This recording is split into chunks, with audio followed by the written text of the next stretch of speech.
아멘. 인사드립니다.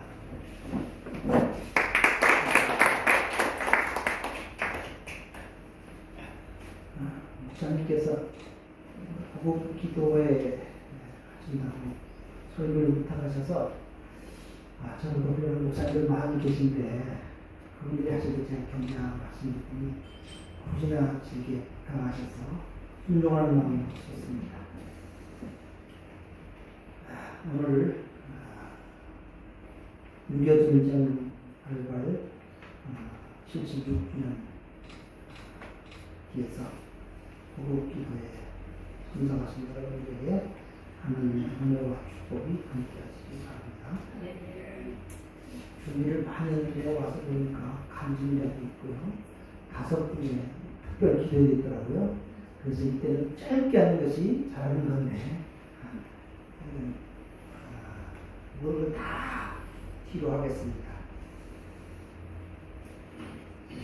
우리가 잘 알고 있는 아는 것이 힘이다라고 하는 영어를 남긴 유명한 영국의 철학자요 정치가가있는데 그 사람이 바로 프란시스 베이컨이라고 하는 사람입니다. 이 프란시스 베이컨이 말하기를 세상에는 3종류의 사람이 살고 있다고 했습니다. 이 3종류의 첫째 부류는 있으나 말한 사람, 둘째는 있어서는 안 될 사람, 셋째는 꼭 있어야 될 사람. 이 프란시스 베이컨이 이 3종류의 사람들을 곤충에 비유해서 있으나 말한 사람, 개미와 같은 사람, 있어서는 안 될 사람, 거미와 같은 사람, 꼭 있어야 될 사람, 꿀벌과 같은 사람이라고 했습니다. 저는 그렇게 생각합니다. 어느 시대를 막론하고 꼭 필요한 꿀벌과 같은 사람이 있어야 될 줄로 믿습니다. 역사를 오늘로 올라가면 남왕국 유다가 바벨론에 의해서 여러 번 침략을 받게 됩니다. BC 605년 여호야김 시대에 이제 1차 침공을 받으면서 왕족들과 귀족들 약 48,000명이 바벨론으로 끌려갑니다. 이게 바로 1차 포로입니다. 그리고 그 후에 BC 597년에 여호야김 시대에 왕과 기술자들이 끌려갑니다. 이게 2차 포로 시기입니다. 그 이후에 시드기야 왕, 그러니까 남왕유다의 마지막 왕인 시드기야 왕 때, 즉 BC 598년부터 586년 사이 마지막 BC 586년이 남왕국 멸망의 시기인데 이때 시드기야 왕이 불행하게도 바벨론에 의해서 두 눈을 뽑히고 쇠사슬에 묶여서 바벨론을 끌려갑니다. 한 나라의 최고의 왕이, 권력자인 왕이 쇠사슬에 묶여 끌려간다면 그때의 백성들의 처참한 환경은 말로 할 수가 없었던 겁니다. 이렇게 해서 바벨론으로 끌려가 1차 포로 605년부터 시작을 해서 약 68년에서 69년의 세월이 흐릅니다. 그래가지고 바벨론 70년의 포로기라고 말합니다. 세월이 흘러서 BC 539년에 기세 등등했던 초강대국 바벨론이 페르시아에서 멸망을 당합니다. 그리고 여러분이 잘 아시는 페르시아의 첫 번째 왕이 고레스로 그가 등극을 하면서 바벨론 시절에 포로를 잡혀왔던 모든 나라의 국민들을 공으로 돌아가게 허락을 합니다. 이게 유명한 고레스 칙령입니다. 그때 그 칙령을 받고 BC 537년에 수르바벨을 중심으로 해서 1차 귀환을 하게 됩니다. 이때 수르바벨이 예루살렘에 돌아간 게 뭐냐? 성전 지대를 놓고 제2성전 세컨더리 템플을 세우게 됩니다. 그래서 합심하여 성전을 건축하려고 했는데 그 사마리 사람들의 회방을 위해서 16년 동안 성전 건축이 지연되게 됩니다. 그러다가 16년이 지난 다음 이제 학개로 말미암아 성전을 완공하게 됩니다. 그 이후에 BC 458년에 에스라를 중심으로 해서 두 번째 바벨론 포로로부터 돌아오게 됩니다. 이들이 성전은 세웠지만 하나님 말씀에 확고히 서지 못할 때 에스라가 율법을 선포함으로 이스라엘 백성이 정신을 차리고 하나님께 돌아오는 역사가 나타납니다. 그 이후에 주전 BC 444년에 그 페르시아에 고레스가 죽고 몇 배가 흘러서 아닥사스다 왕이 나라를 다스릴 때 20년, 그러니까 아닥사스다 왕 제20년 기스로르인데, 기스로르는 태양력으로 말씀드리면 11월 중순에서 12월 중순까지가 기스로, 유다의 원력으로는 기스로르입니다. 그러니까 이때에 느헤미야를 중심으로 해서 많은 사람이 돌아옵니다. 이게 3차 포로 휴양입니다. 느헤미야가 돌아오는데 이때 그는 아닥사스다 왕의 가장 신임을 맡았던 술 맡은 관원이었습니다.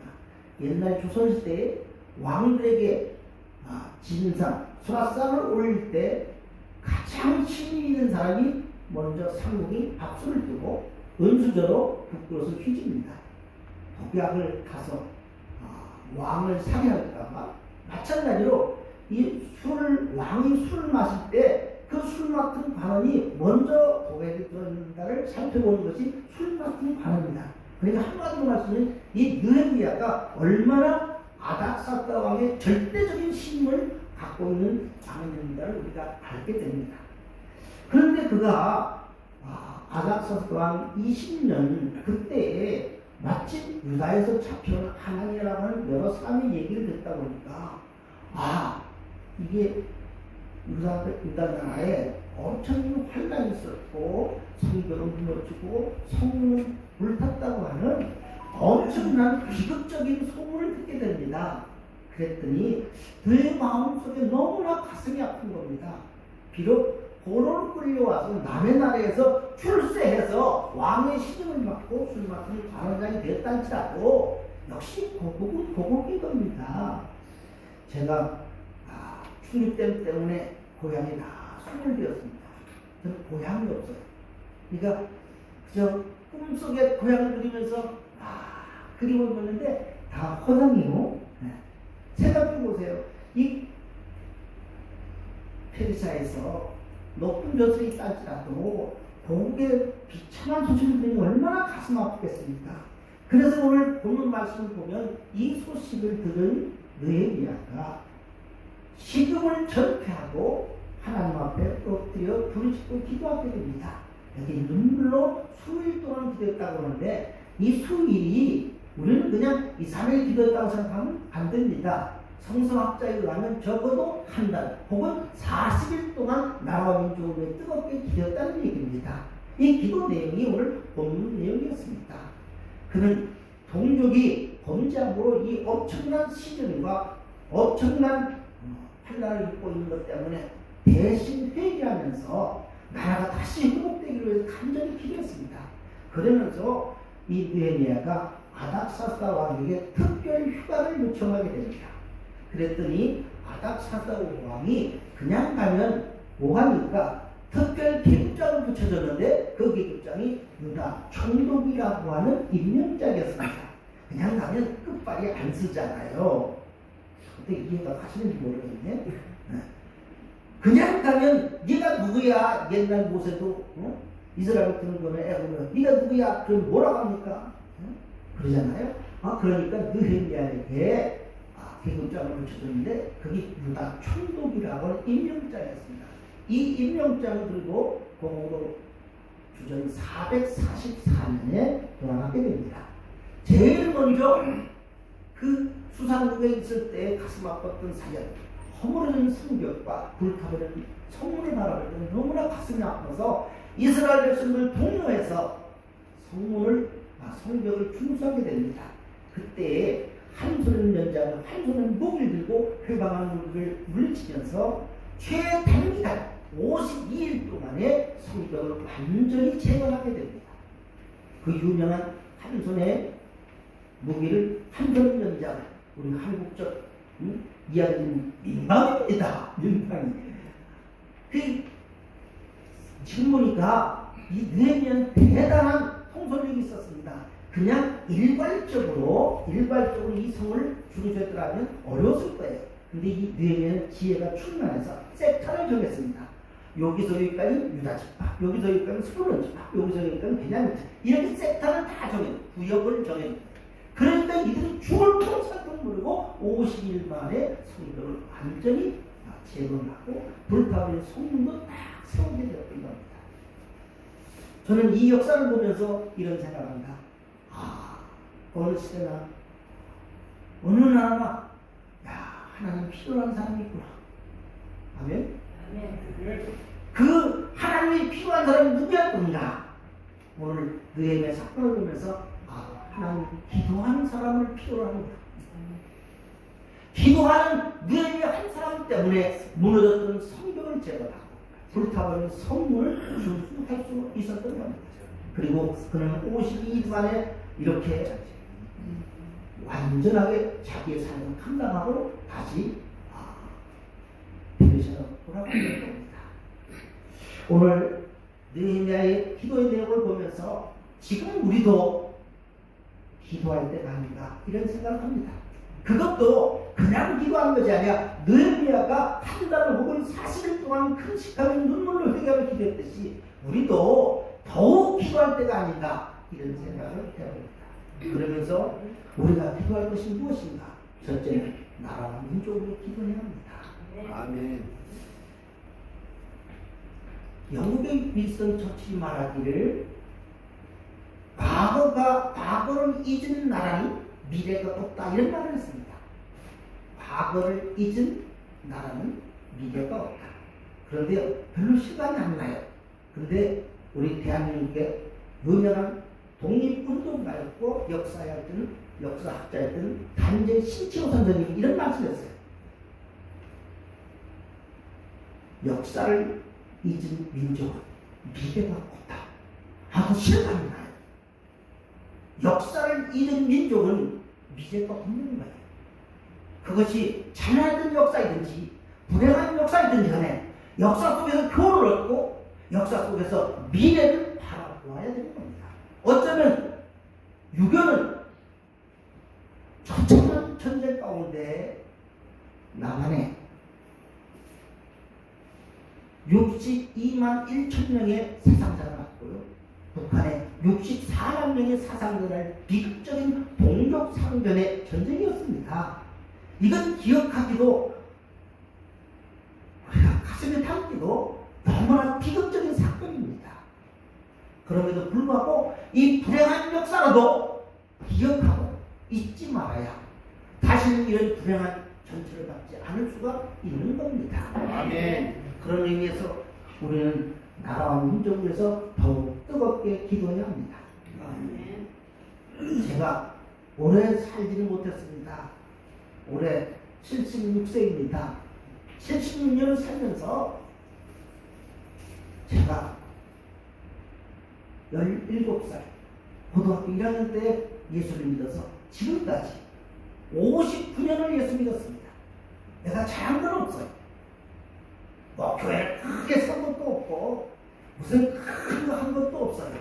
뭐 하다 보니까 배신교육 총회 총회장이라 했는데 할 일도 없어요. 감투만 써도 밖에 없지. 그런데 중요한 건요, 59년 동안 한 번도 에이 땡 치워 그런 나간 적은 없어. 내가 내 스스로 기특하긴 그래도 배반치 않고 한결같이 예수 믿는 거 잘했다 생각이 들어요. 그런데 제가 59년을 예수 믿으면서 29살 때 전도사로 부름을 받았어요. 그래서 47년 동안 목회했어요. 그러면서 돌이켜보니까 지금처럼 나라가 어지러운 때는 없어요. 정치적인 혼란과 경제적인 위기 가운데 침몰한 배처럼 보여지는 거예요. 용서하고 계세요. 어떤 정당의 국회의원 수가 많다고 해서 밀어붙이는 여러 가지 악법들을 만들어서 국민들을 옥조이는 이런 모습들을 보면서 야, 군사 독재 시대도 이런 일이 없었다. 너무 참담해요. 여러분, 자고일에 올라오는 물가입니다. 고환, 고물가, 고인물. 이게 지금 나라가 미쳐 돌아가는 것 같아요. 용서하고 그러세요. 온 국민이 다 환장할 지경입니다. 중소기업이나 작은 쫄딱 기업체는 지금 소상공인에 쓰러져 가는데, 대기업에서는요, 연봉 1억 넘게 받으면서 성과급을 일시에 6억을 받아먹는 이 불균형 경제적인 이 혼란을 보면서 용서하고 들었으면 열불이 터지는 사람이 하나도 없겠냐고요. 말을 안 해서 그렇지.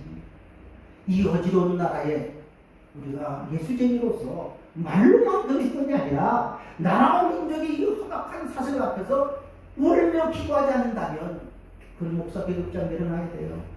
예수쟁이 계급장 내려놔야 합니다.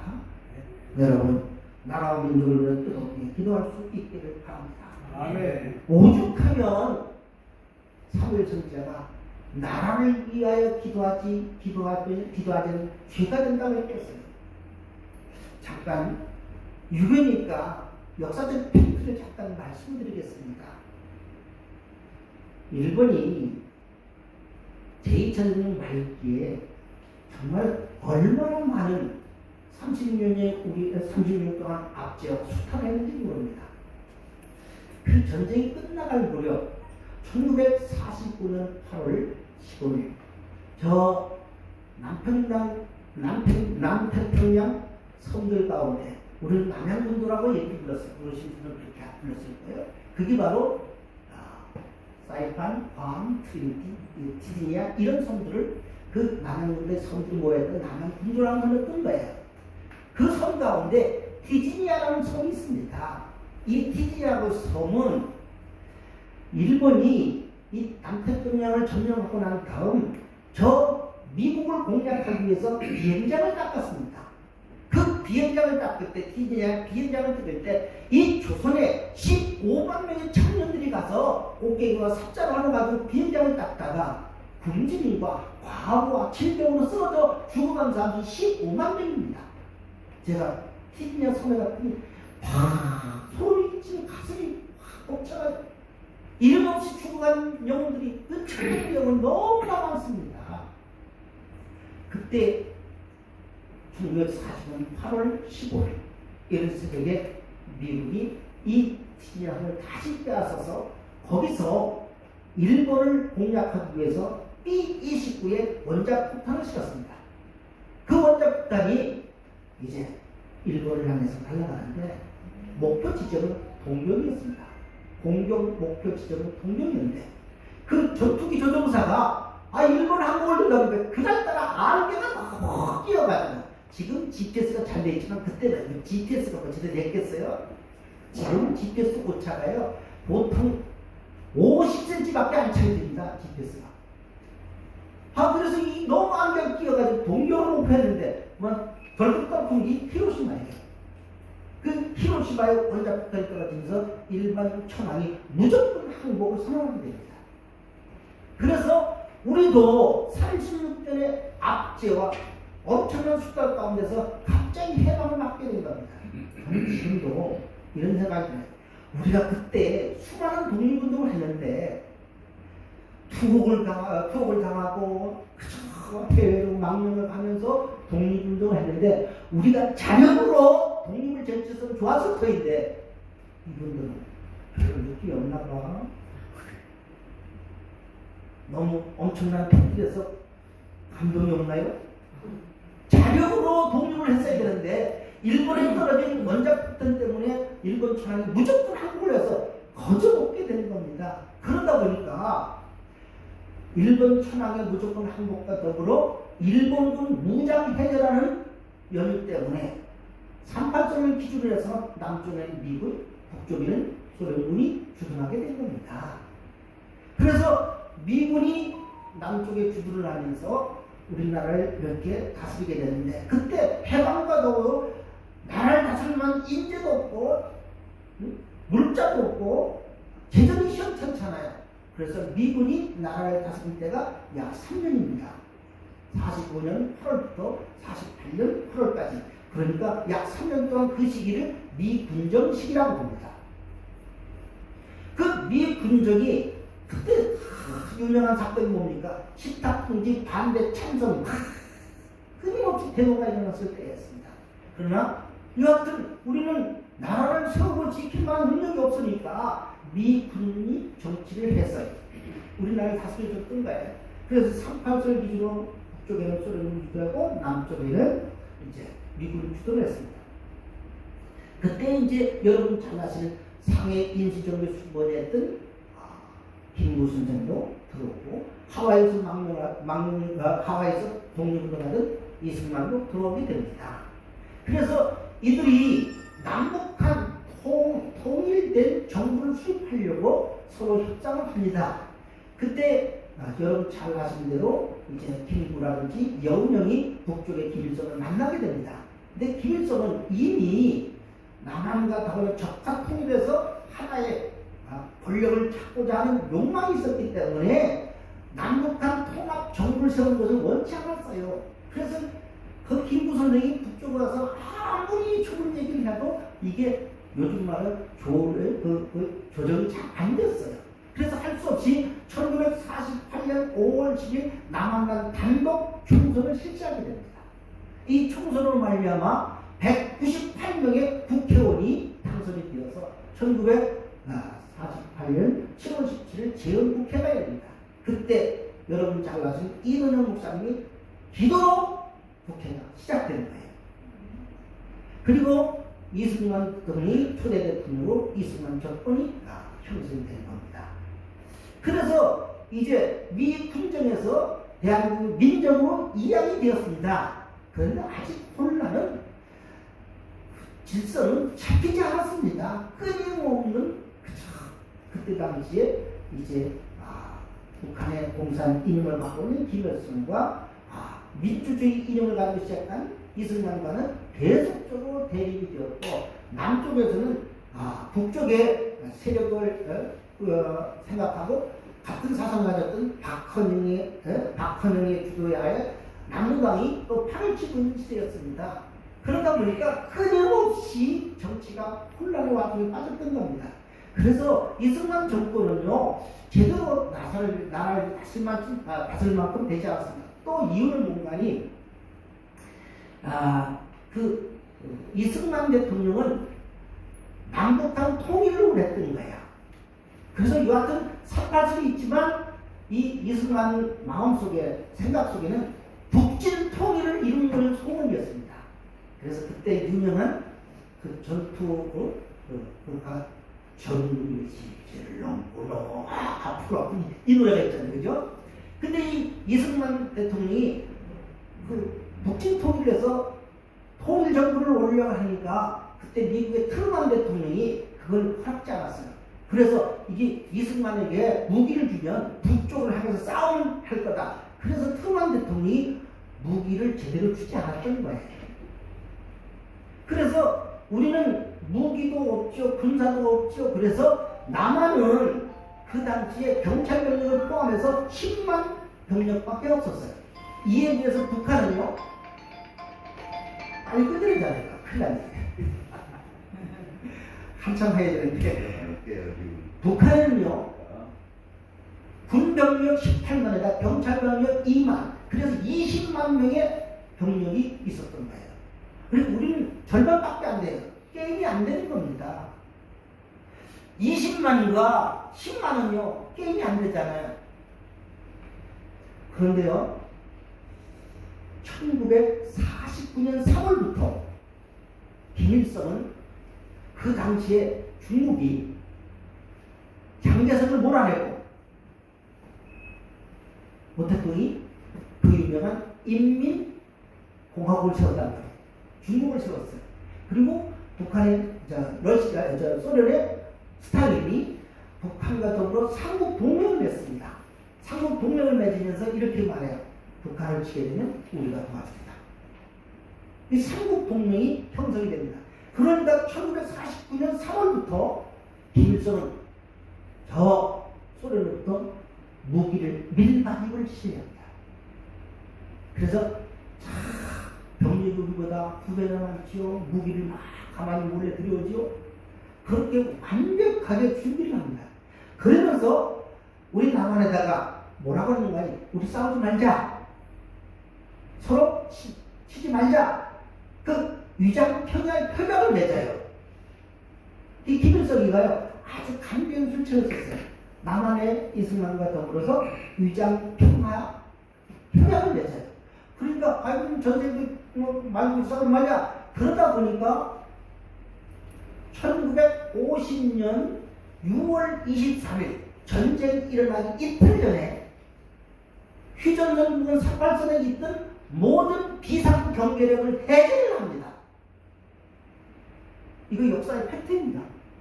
그러면 싸움을 하는 게 허리 뚫는 거랑 마찬가지잖아요. 그리고 24일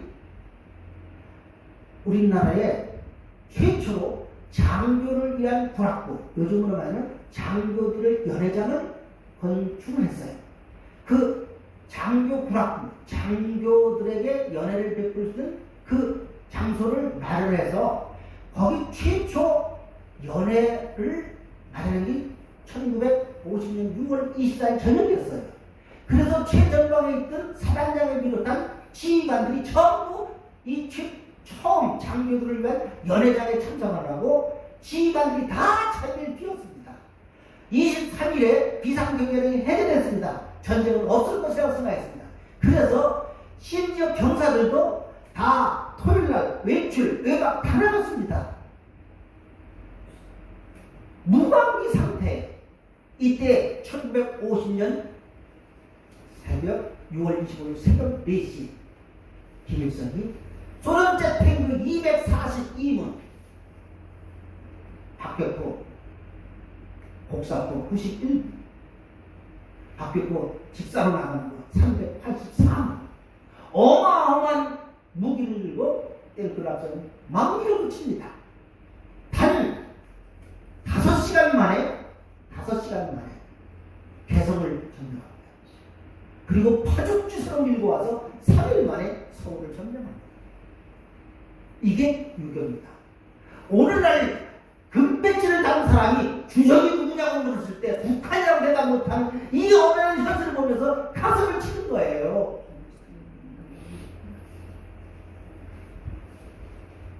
생각해보세요. 국민의 대표자가 주적이 누구냐고, 장관이 되는 사람이 주적이 누구냐고 물 때 대답을 못하는, 이건요, 이런 비참한 게 어디 있습니까, 지금.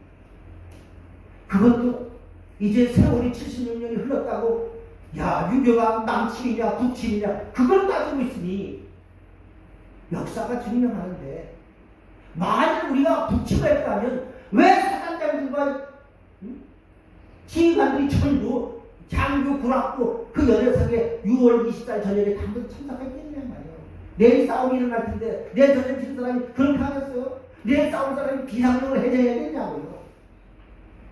워치 2인가 워치 1인가를 발령해야 되지. 그렇게 해서 3일 만에 서울이 함락돼요. 근데 지금도 미스터리한 걸 이해가 안 되는 건 이 북한군이 서울을 점령하라고 일주일 동안 서울에 머물렀다는 게 이게 참 하나님의 도우심이에요. 그 바람에 대한민국이 전열을 가둬놓으면서 항전할 수 있는 기회가 주어지는 거예요. 그래서 한강을 사수한다 했지만 역시 한강 사수가 안 돼서 마지막에는 그 여러분 아시는 한강 철교를 확 하고 말아요. 그리고 2달 만에 밀리고 밀려서 낙국가가 밀리는 거예요. 그때 이 유교전쟁이 일어나면서 1950년 유교전쟁 발발 소문이 전해지자 그때 최초로 만들어진 유엔. 이 유엔에서 유엔군을 파병하기로 결의를 합니다. 그래서 그때 유엔군 16개국이 우리나라에게 병사를 보냅니다. 의료 지원국이 6개국입니다.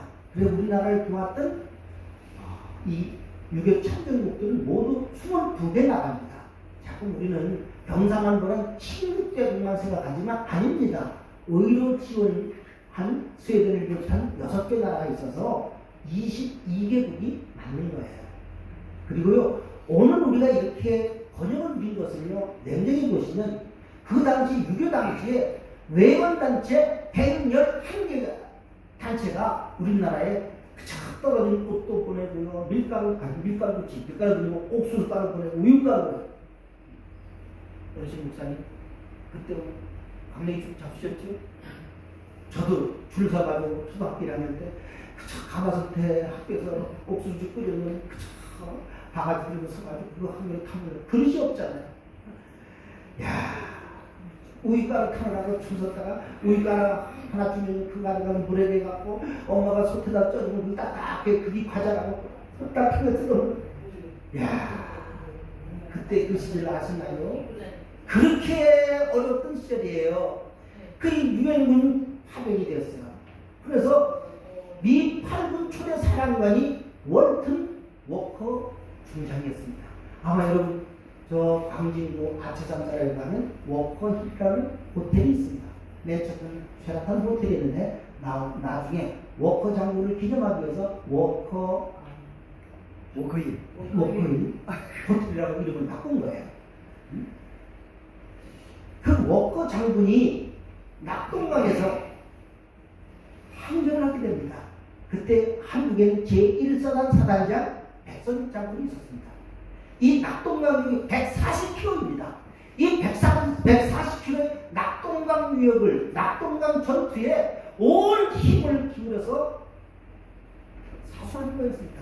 왜냐하면 낙동강 전투에서 실패하면 임시수도로 내려갔던 부산이 금방 함락됩니다. 풍전등화였어요. 이 낙동강 전투에서 그 유명한 말이 있습니다. 워커 중장이 이런 말을 했어요. Stand or die. 버티는지 아니면 죽든지. 그 유명한 얘기입니다. 남의 나라에 와서 버티는지 죽든지 죽음을 각오한 결사항전 아닙니까? 또 백선인 장관 유명한 말이 있습니다. 내가 후퇴는 총으로 나눠 싸워주시라. 절대 후퇴가 없다는 얘기죠. 그 항전, 낙동강, 그래서 지금까지는 낙동강 벨트라고 얘기해요. 이 낙동강 전투, 다부도에서 전투에 승리하면서 승기를 잡습니다. 이렇게 질질 끌 때, 낙동강에서 항전하며 질질 끄는 동안 미 함대 극동 사령관이 일본 도쿄에 메가다 장군이 주둔하고 있었습니다. 이 메가다 장군이 이 미8군 워커 장군이 이 낙동강을 사수하고 있을 때 백선 장군과 함께 그럴 때 야, 이 전쟁이 이겨야 되는데 전쟁을 어떻게 해야 되는데 그때 그 유명한 메가다 장군이 인천 상륙작전을 계획하게 됩니다. 그때 숨은 이야기가 있어. 그 참모들이 이런 얘기를 합니다. 장군님, 상륙작전은 절대 안 됩니다. 상륙작전은 안 됩니다. 안 된다고 했다. 그때 이 메가다 장군이 야, 상륙작전은 바다에서 웃기는 상륙작전에 성공한 사건이 있는가 보라. 그랬더니 그 참모들이 이렇게 말했습니다. 네, 아이젠하워 장군이 노르만디 상륙작전에 500번 역사상 상륙작전이 있었는데 딱 한 번 성공했습니다. 그래? 아이젠하워가 했다면 나도 할 수 있다. 그리고 500분의 1의 성공률을 가지고 메가다 장군이 인천 상륙작전을 감행했습니다. 그때 메가다 장군은 261대의 함대와 7만 5천 명의 병사를 이끌고 인천 상륙작전에 성공합니다. 그래서 그 여설을 몰아서 6월 28일 중앙청에 태극기를 꽂고 그 유명한 9.18 수록을 하게 됩니다. 이때 트루만 대통령은 38선을 기준으로 해서 더 이상 밀고 올라가지 말라는 거였습니다. 그런데 메가다 장군이 대통령의 명령을 무시하고 밀어붙여서 올라갑니다. 그때 그 이유는 이승만 대통령이 이 기회에 통일을 이루지 안 된다고 하는 생각 때문에 북진 통일을 해야 된다고 밀어붙였던 거예요. 그래서 메가다 장군이 밀고 올라갑니다. 그러니까 허리 잘려서 공산당이 이 북한군이 보급이 끌려져서 완전히 이제 전쟁에 패하게 되죠. 그 패전적이 돼서 밀려 올라가요. 그러면서 북군은 그냥 80세로 다시 밀고 올라갑니다. 그러다가 되게 유명한 압록강까지 신의주 압록강 쫙 밀고 올라갔다. 그런데 아까 말씀드렸죠. 1949년 중국 모택동과 소련의 스탈린과 북한의 김일성 셋이 삼국 동맹을 맺었잖아요. 이 중국이 야 이러다 보면 완전히 북한이 완전히 무너질 것 같아서 그때 중공군 20만 명이 압록강을 건너서 서독으로 그 유명한 인해전술입니다. 그러다가 유엔군이 방어선을 놓고 신의주, 개성 방어전을 치는데 얼마나 괭가를 치면서 말이야 밀려오는지 이 숫자에 밀리는 겁니다. 20만 명이면 밀려오는데 아까도 말씀드린 국군이 얼마예요? 10만 명인데 이민을 전사한 사람이 얼마이겠어요? 그때 아주 모자라니까 학도역까지 막 다 끌려가는 때였잖아요. 그래서 밀리고 밀리다 보니까 이게 그냥 서울까지 밀리게 되는 거예요. 그래서 우리 옛날 어렸을 때 어른들이 여름 피난 참 힘들었어. 그런데 여름 피난보다 겨울 피난이 더 힘들어서 그래요. 그 여름 피난이 뭔가니 6월 25일 일어난 6.25 사변 때 피난 간 거고 겨울 피난이 뭔가니 1.4 후퇴 때 겨울에 눈길에 미끄러져서 피난 간 거예요. 그 유명한 1.4 후퇴 때 밀리면서 2부까지 올라갔던 국군들이 빠져나오게 되잖아요. 그래서 그 흥남철수가 그때 노래 굿세어라 크루즈나 그 노래도 거기서 나왔잖아요. 그래서 흥남철수를 해서 많은 사람이 빠져나와요. 그런데 우리 아마 삿발선을 기준해서 우리 휴전선을 보면 재밌는 게 있어요. 그 재밌는 게 뭐냐면 이쪽 서쪽에는 이렇게 내려오고 북쪽에는 이렇게 올라가요. 이분들이 우리 지금 경계선을 잘 모르시는 것 같은데 어떻게 돼요? 이 서쪽에 서울 쪽으로는 이렇게 김포 쪽으로 이렇게 내려오고 저 강원도 고성 쪽으로 올라가요. 이게 왜 그런지 아세요? 김일성이는 철원평화를 꼭 빼앗고 싶었던 거예요. 철원평의 어마어마한 곡식이 쌀과 보리 수확이 엄청나잖아요.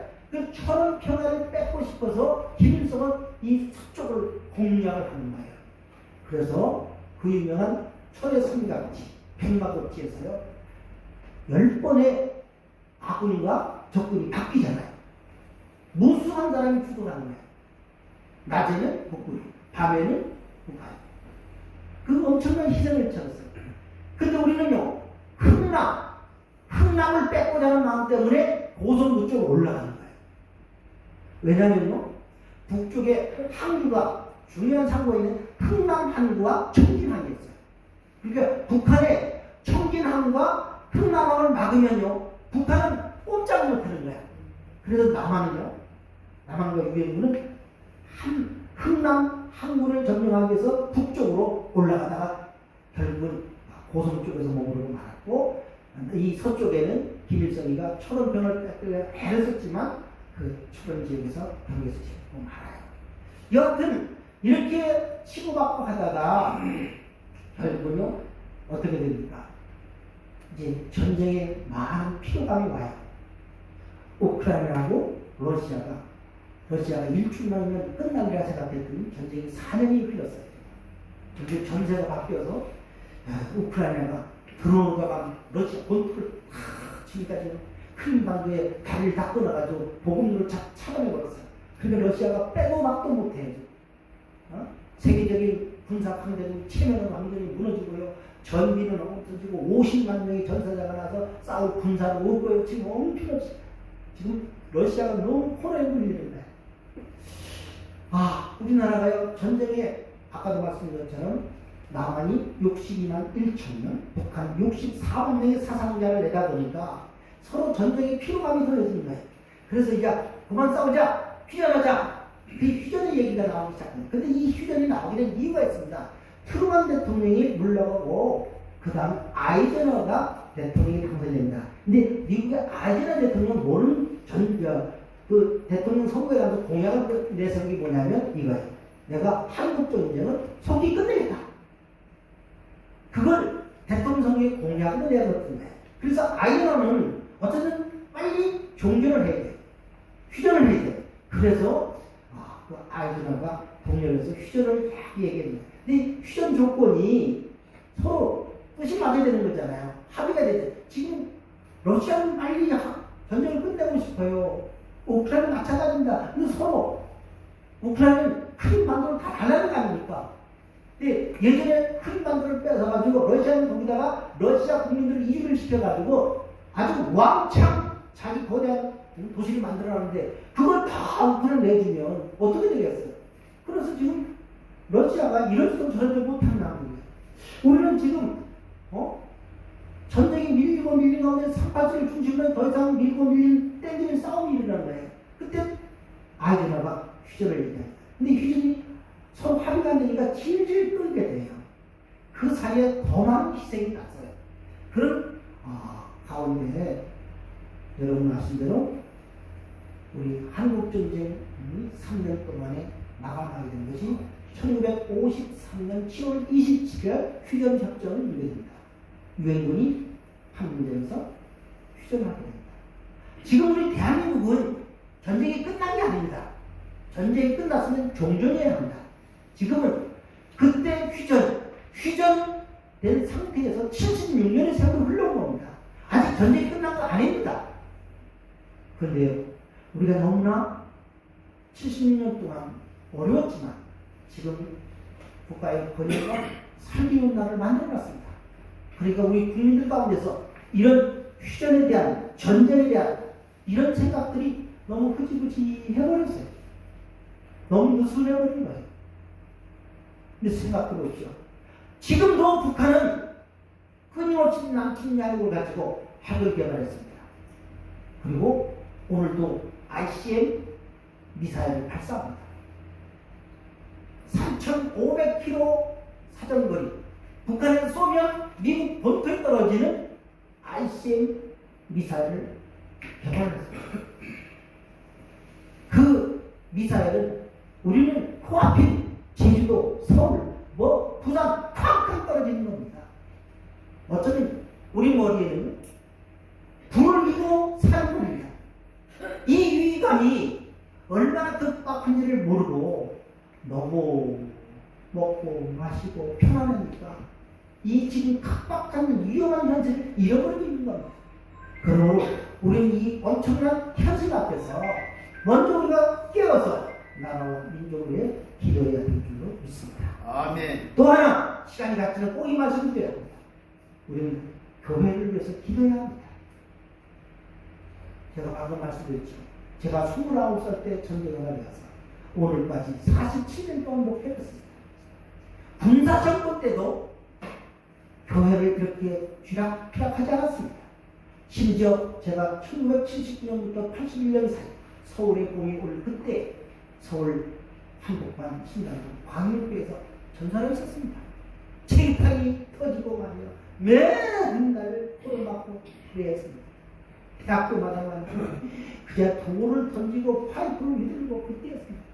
그때도요, 그 엄청난 대학생들이 대모지락 때 전교대에게 쫓기면 명동성당을 뛰어들어가고 정동 감리교로 거기 광화문에 세원안교로 뛰어들어가면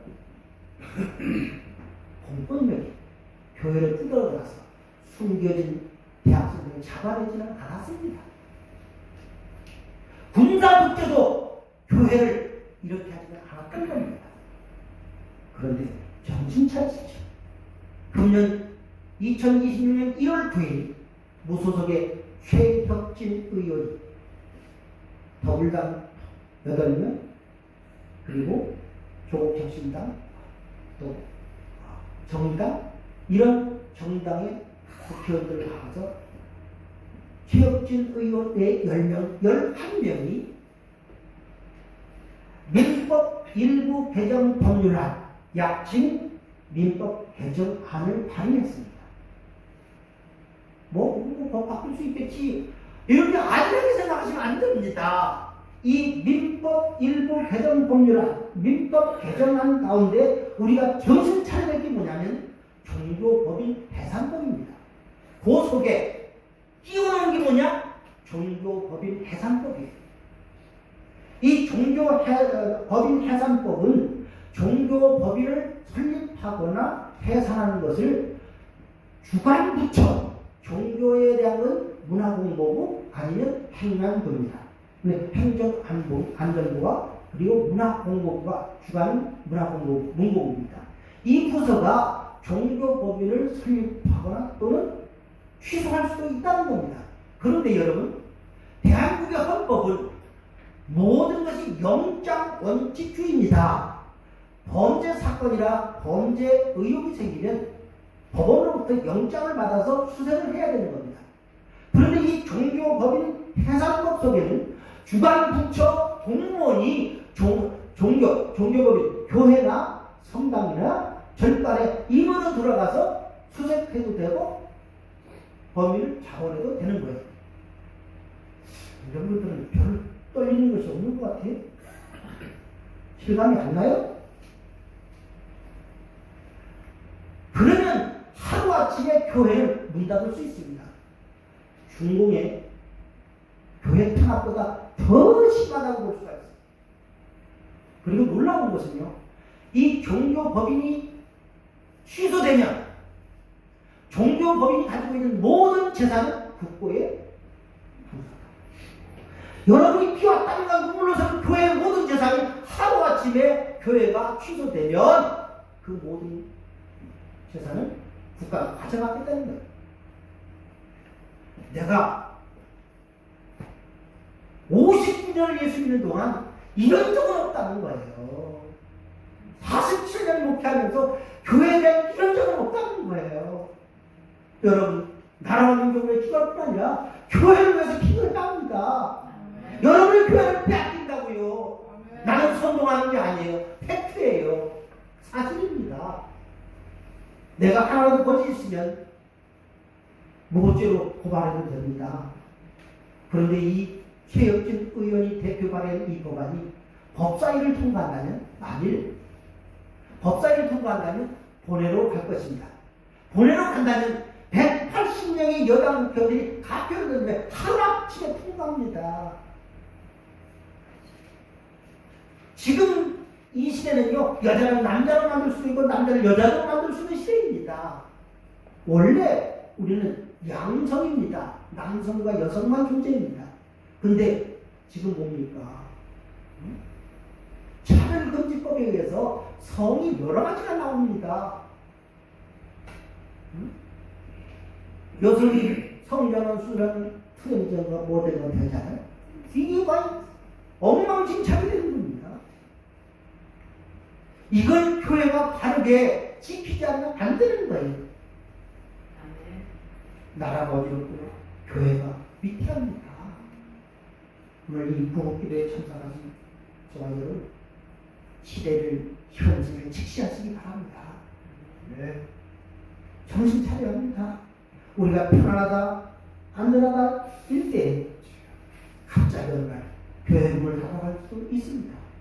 나는 지난 코로나 3년 동안 예행 연습을 했습니다. 국가가 예행 연습을 잘했습니다. 학습 효과가 나타났습니다. 뭔지 아세요? 전염병 예방법이라고 하는, 들어보셨죠? 전염병 예방법. 그래서 야, 20명 모여, 10명은 모여, 5명은 모여, 다 마시고 다녀. 그러니까 교회에서 말했죠. 공적 예배를 못 드리고 5명 참석하고 나중에 뭐예요? 다 참석하지 마라. 그래서 교회가 비대면 예배를 드렸어요. 아니, 성경에 비대면 예배가 어디 있습니까? 하나님께 제사는요, 소나 양이나 영을 끌고 가야 되는 거지. 이 역사에 없는 비대면 예배가 코로나 때 실시됐습니다. 그게 바로 나라가요, 기독교를 길들이기 위한 예형 연습이었어요. 그 학습 효과가 종교법인을 해산하게 되면 우리 교회는 하나씩 나가떨어져요. 그러므로 저와 여러분 모두가 나라와 민족을 위해서 기도할 뿐 아니라 교회를 위해서도 기도해야 합니다. 마지막 결론으로 말씀드립니다.